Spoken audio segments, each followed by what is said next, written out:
Hello there everybody, this is Not Yoshi here, and today, let's play Morphin Power Rangers, the movie, the game on Sega Genesis.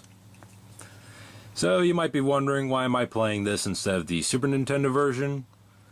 Well, we'll talk about that in a little bit, okay? First things first, we gotta get the intro out of the way. As soon as these credits go away. There we go. Long ago and far away, a legendary interdimensional being known as Sordon came to the city of Angel Grove to establish a vanguard in the never-ending struggle against evil.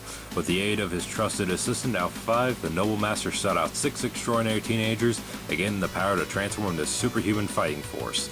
In time of great need, the young heroes could now call upon colossal assault vehicles known as swords.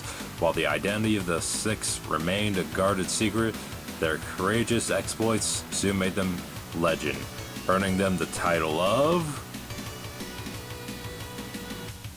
eventually, Mighty Morphin Power Rangers. Oh yeah. This is such an underrated beat-em-up game for the Sega Genesis, and I have absolutely no idea why. When people talk about Power Rangers games, I'm just showing off the options, by the way, to show off. We're going to be leaving the rank on normal because easy's, well, it's too easy.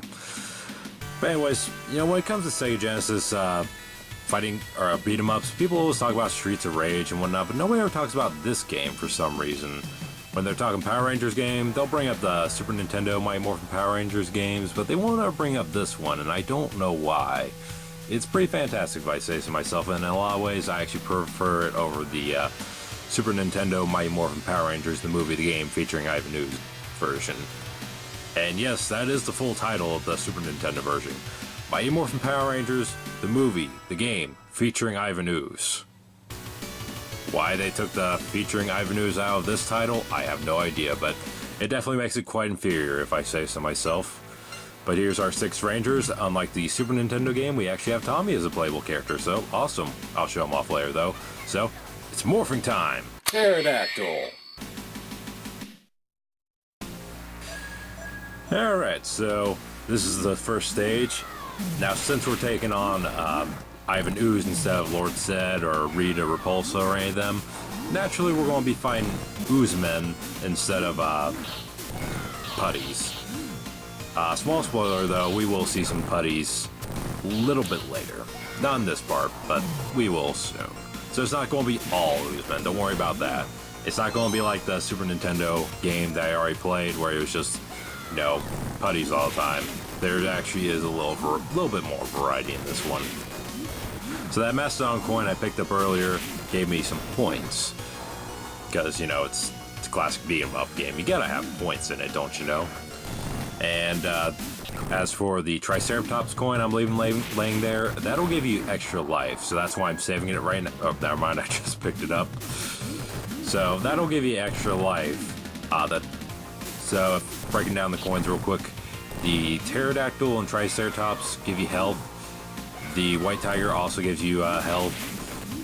The Tyrannosaurus is the best of all because it gives you an extra credit, and that's Kimberly shooting her bow, by the way.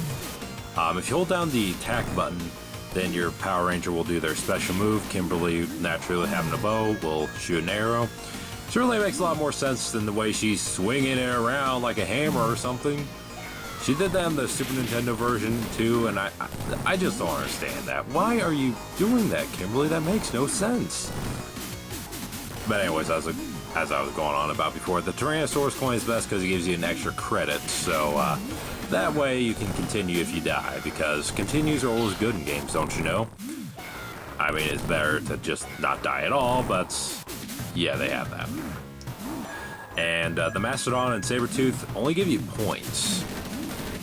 Yeah, why didn't they make the White Tiger Zord coin give you an extra life too? I don't know. I guess this just goes to show that they've really liked Rocky in this game or something. And yeah, I said Rocky, not Jason, because unfortunately, when the movie came out, we got the replacement actors. Not to say they're bad or anything, they're perfectly fine. You know, I still prefer Jason, Trini, and Zach, though. You know, they weren't my favorite Power Rangers. You know, Billy was always my favorite, but I always thought they were really awesome, though, you know? Again, no offense to the replacements, they're perfectly fine, and by the way, that's the end of the level. Pretty short intro level. It's definitely a good introduction for newbies, though. So Ivan News comes out and he blasts us, and that's it. What a jerk. But as I was going on about, no offense to the actors or anything like that, the replacement actors, they were just fine. I just prefer the original ones personally. So here's some more story for you. And I guess while this is going on, I'll go and explain why I'm doing this version instead of the Super Nintendo version. The simple truth is the Super Nintendo version does not follow the movie very well. This actually follows the movie pretty good overall. The Super Nintendo, though, for whatever reason, does not. And I think a lot of people have speculated that originally the Super Nintendo version was not meant to be a movie tie-in game. It was just supposed to be a sequel to the Super Nintendo original, and that does seem likely because it almost seems like Lord Zed was supposed to be the villain of that game with all the sea flags that you see in some of the levels and whatnot, and the fact that you're fighting putties instead of oozmen. And I think that's why they're adding featuring Ivan Ooze into the title, because literally in that game he's the final boss and that's it. So it doesn't follow the movie very well, unfortunately. Not to say the movie was super amazing, but we'll talk about that in a little bit. Maybe not in this part, but certainly in the next part, if not here. We'll see if I have anything else to talk about, of course, because that's the problem with these beat-em-up games, is there's not a whole lot to talk about. But, anyways, the other reason why is because I'm just not a huge fan of the Super Nintendo Mighty Morphin Power Rangers movie game. Not to say it's bad or anything, it's perfectly fine.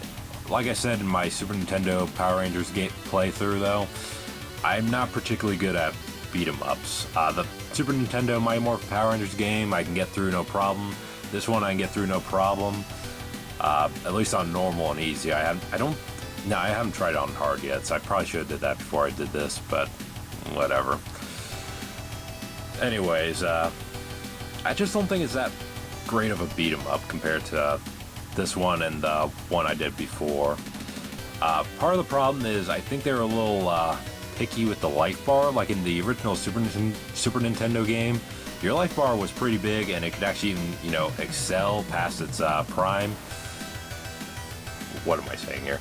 It could go a lot further than it's supposed to. Like, once you reach max health, it can go up a little higher and then a little bit higher, and you can just get a huge life bar that way, and it's pretty fantastic.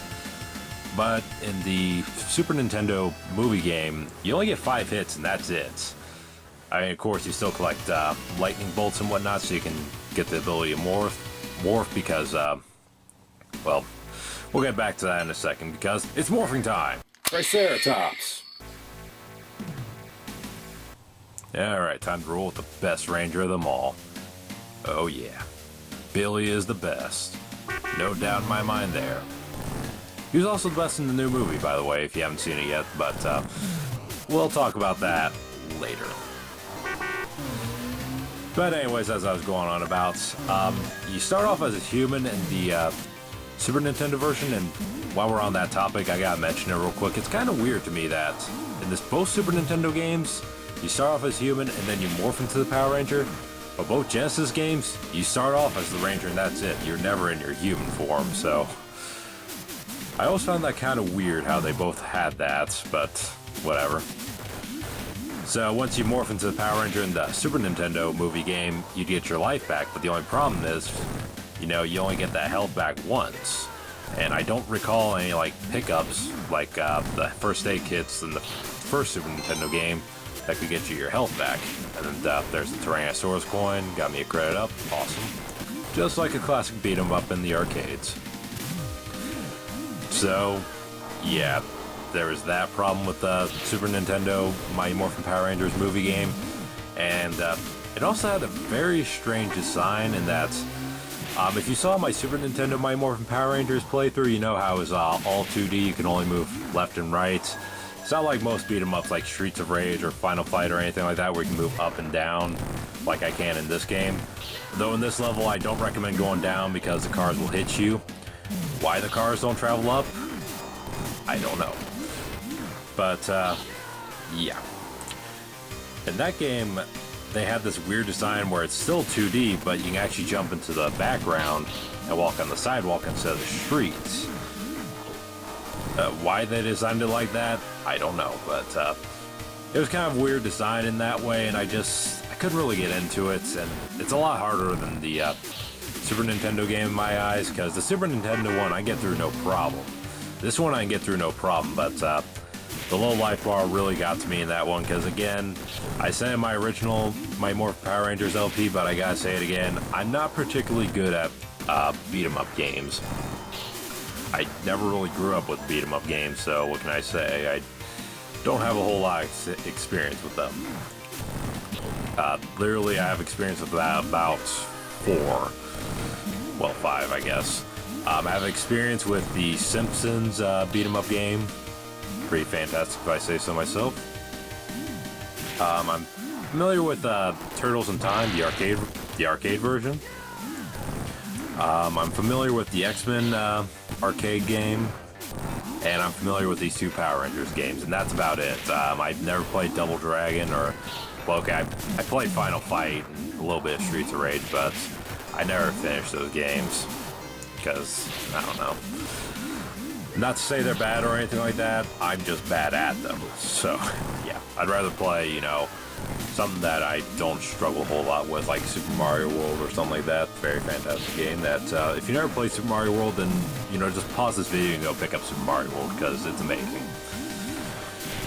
Not to say I'm against having a challenge. Like, that's one thing I loved about Super Mario 3D World, is that once you beat the game and got some of those extra levels, some of them were really challenging, and I actually died quite a few times, and it was actually really satisfying to finally get a really good challenge in a Mario game after so many years, because I don't mean to brag or anything like that, but I'm usually pretty good at platforming games.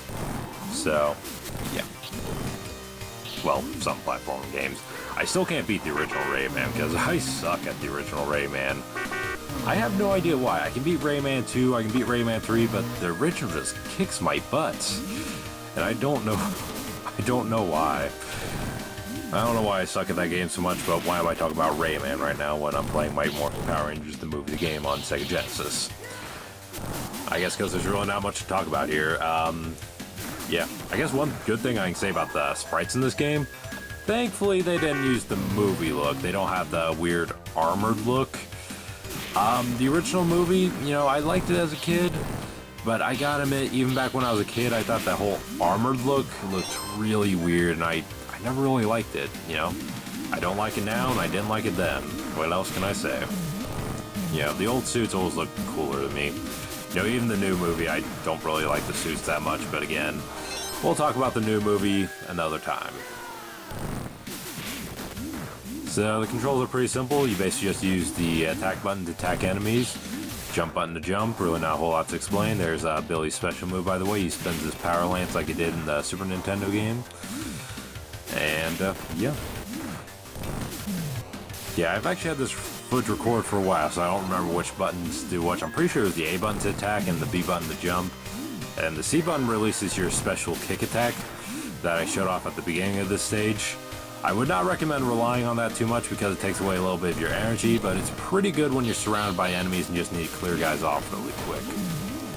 So, yeah, it's kind of like the Mutant Powers in X-Men the arcade game.